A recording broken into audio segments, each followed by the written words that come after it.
오늘 본문은 히스기야의 질병과 치유에 대한 사건으로 시작하고 있습니다. 24절을 보십시오.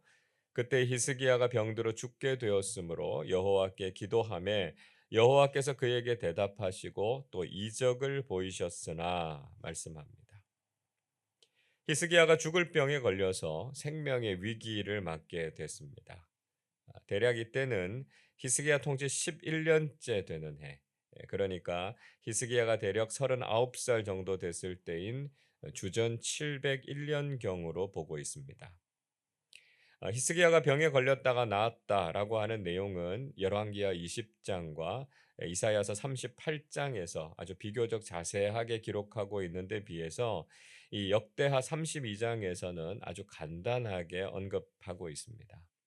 아마도 그 이유는 역대기는 신앙과 성전 중심으로 기록한 책이기 때문에 개인의 삶에 일어났던 일이나 또 통치와 관련된 부분은 간략하게 소개하고 있다. 이렇게 볼 수 있습니다. 히스기야는 질병으로 인해서 자신의 생명이 위태로웠을 때 하나님 앞에서 간절하게 기도했습니다. 같은 본문인 열왕기하 20장 2절과 3절은 이렇게 기록합니다. 히스기야가 낯을 벽으로 향하고 여호와께 기도하여 이르되 여호와여 구하오니 내가 진실과 전심으로 주 앞에 행하며 주께서 보시기에 선하게 행한 것을 기억하옵소서 하고 히스기야가 심히 통곡하더라 이렇게 말씀합니다. 히스기야는 이사야 선지자를 통해서 반드시 죽을 것이다라고 하는 하나님의 말씀을 들었을 때 얼굴을 벽으로 향해서 하나님께 기도했습니다.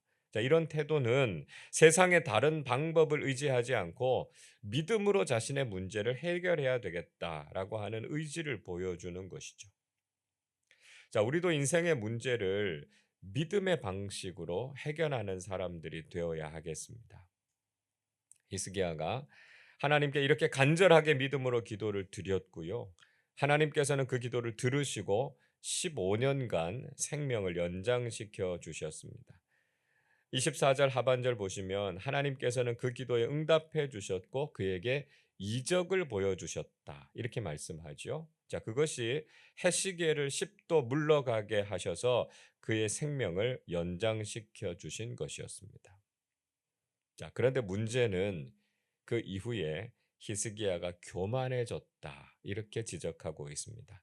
25절을 보십시오. 히스기야가 마음이 교만하여 그 받은 은혜를 보답하지 아니하므로 진노가 그와 유다와 예루살렘에 내리게 되었더니 말씀합니다.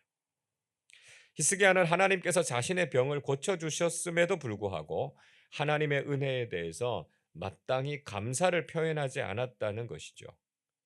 히스기야가 낫고 나서 그가 하나님께 감사의 예배나 예물을 드렸다라고 하는 기록은 없습니다. 그저 그는 자신에게 문병차 편지와 예물을 보낸 바벨론의 사신들에게 자신의 부와 강함을 자랑했을 뿐이었습니다.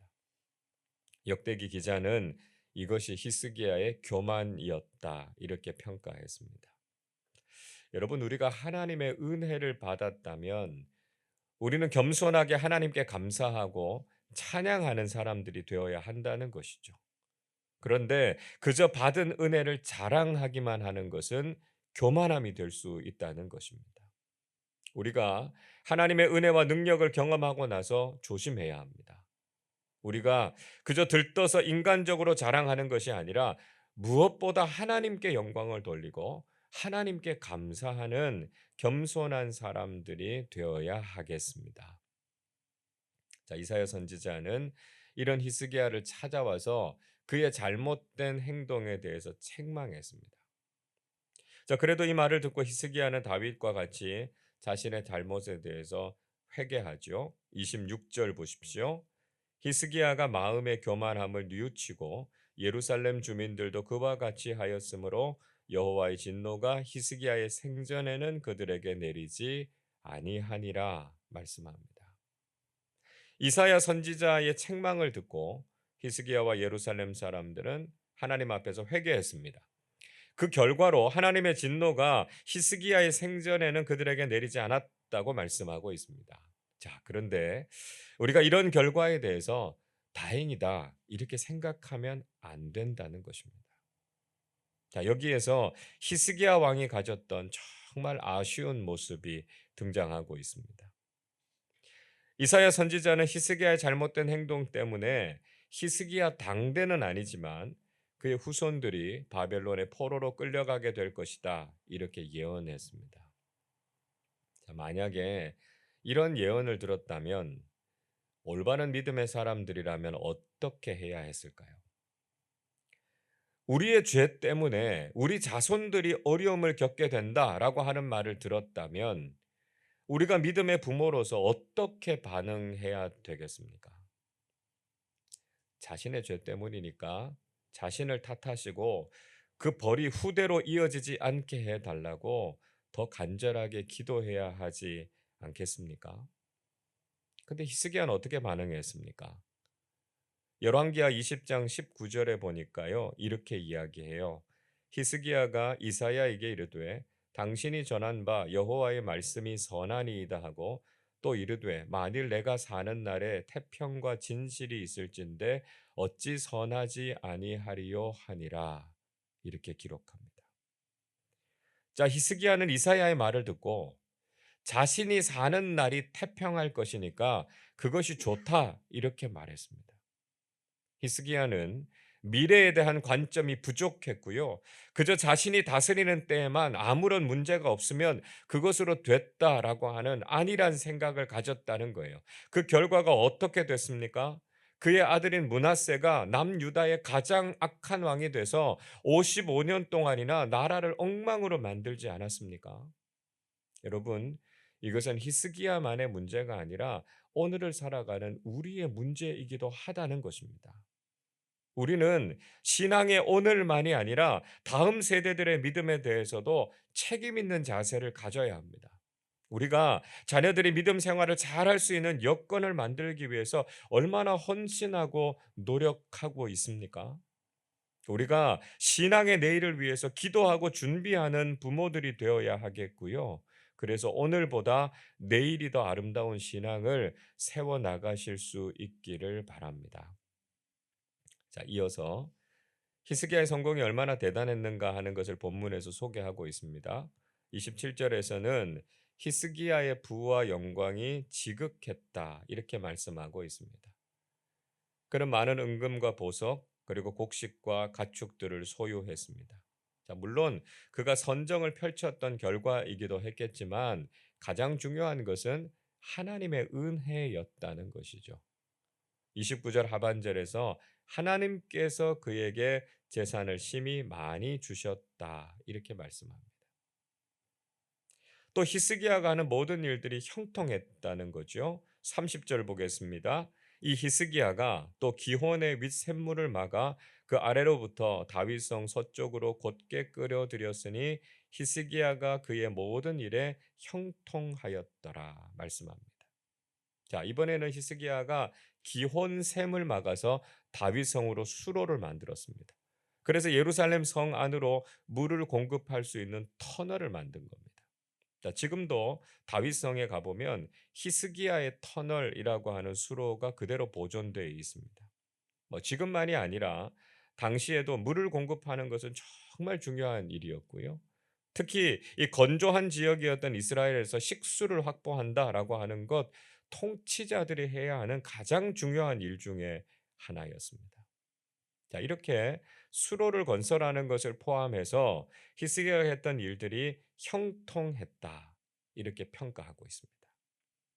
자, 그런데 오늘 말씀에서는 형통한 삶 속에서도 하나님의 테스트가 있다는 것을 잊지 말 것을 충고하고 있습니다. 31절 말씀 우리 같이 읽어보겠습니다. 그러나 바벨론 방백들이 히스기야에게 사신을 보내어 그 땅에서 나타난 이적을 물을 때에 하나님이 히스기야를 떠나시고 그의 심중에 있는 것을 다 알고자 하사 시험하셨더라.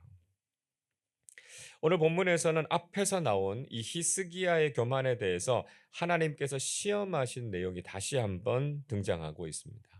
자, 모든 일이 잘 될 때 하나님께 감사하고 겸손하기보다는 인간적으로 자랑하고 마음이 높아졌던 것에 대해서 주의하라라고 하는 것을 강조하고 있는 것이죠. 역대기 기자는 이것을 가리켜서 형통한 가운데 주어진 하나님의 시험이다 이렇게 표현하고 있습니다. 아브라함도 모든 일이 다 잘 되고 주변이 평안해졌을 때 이삭을 모리아 산에 제물로 바치라라고 하는 테스트를 받지 않았습니까? 하나님의 시험은 형통할 때 찾아온다는 것을 기억해야 합니다. 모든 것이 잘 된다고 생각될 때 우리는 더욱 겸손하게 하나님 앞에서 바르게 서야 한다라고 하는 것을 잊지 말아야 하겠습니다. 자, 오늘 본문의 마지막은 히스기야 왕의 통치에 대해서 최종적인 평가를 내리고 있습니다. 32절 보십시오. 히스기야의 남은 행적과 그의 모든 선한 일은 아모스의 아들 선지자 이사야의 묵시책과 유다와 이스라엘 열왕기에 기록되니라 말씀합니다. 히스기야의 남은 행적과 그가 했던 모든 일들은 이사야서와 열왕기에도 기록됐습니다. 자, 비록 히스기야에게도 오점이 없었던 것은 아니지만 그는 전체적으로 하나님께서 보시기에 선한 통치를 하는 왕이었습니다. 인간이 아무리 선하고 대단하다 해도 하나님 앞에서 완전한 사람이 누가 있겠습니까? 우리는 자신의 대단함, 완전함 이런 것들을 자랑할 것이 아니라 늘 겸손하게 하나님께서 말씀하신 길을 순종하면서 선한 길로 걸어가야 하겠습니다. 33절에서는 히스기야가 죽은 후에 그가 다윗 자손의 묘실 중에 높은 곳에 장사돼서 백성들이 그에게 경의를 표했다 이렇게 말씀하고 있습니다. 하나님 앞에서 선한 길을 걸었던 사람의 인생은 결국 많은 사람들의 존경과 사랑을 받게 된다라고 하는 것을 말씀하고 있습니다. 여러분, 우리는 오늘 말씀을 통해서 귀한 교훈을 얻어야 하겠습니다. 우리가 형통하다고 해서 교만해지지 말아야 하고요. 잘못한 것을 깨달았으면 즉각적으로 회개할 수 있어야 하겠습니다. 우리가 평안하고 모든 것이 잘 된다고 생각하는 그때가 하나님의 테스트가 있을 수 있다라고 하는 것을 알아야 하는 것이죠. 사도 바울이 선줄로 생각하는 사람은 넘어질까 조심하라 충고하는 말을 한 것처럼 우리도 성공적인 그 순간에 더욱 겸손할 수 있어야 하겠습니다. 그리고 끝까지 하나님 앞에서 선하고 바른 길을 걸어서 하나님께서 허락하시는 존귀와 칭찬을 누리며 살아가는 믿음의 사람들이 되시기를 주님의 이름으로 축원합니다. 기도하겠습니다. 우리에게 풍성한 은혜와 사랑을 베풀어 주시는 하나님 아버지 감사를 드립니다. 우리가 큰 은혜를 누렸을 때, 또 우리 인생이 잘 되고 평안할 때 오히려 교만해지는 것이 아니라 겸손하게 회개하고 하나님께만 감사하는 사람들이 되게 해 주옵소서. 형통할 때에 찾아오는 하나님의 시험이 있음을 알게 하시고 그 시험을 잘 통과해서 하나님 앞에서 더욱 칭찬받는 믿음의 사람들과 공동체로 살아가게 해 주옵소서. 우리가 믿음의 길을 마치는 그 순간까지 하나님 앞에서 선하고 바른 길을 걸어가게 하셔서 하나님께서 우리에게 주시는 칭찬과 존귀함을 누리는 복된 사람들 되게 해 주옵소서. 무척 쌀쌀해진 날씨에 우리 교우들의 건강을 지켜주시고 지금도 투병 중인 환우들에게 완전한 치유와 회복의 은혜를 허락해 주옵소서. 어지럽고 혼란한 시대 속에서 영적인 통찰력과 지혜를 가지고 바르게 살아가게 하시고 믿음으로 깨어 기도하며 하나님의 뜻을 구하는 사람들로 살게 하여 주옵소서. 감사드리며 우리 주님 예수 그리스도의 이름으로 기도하옵나이다. 아멘.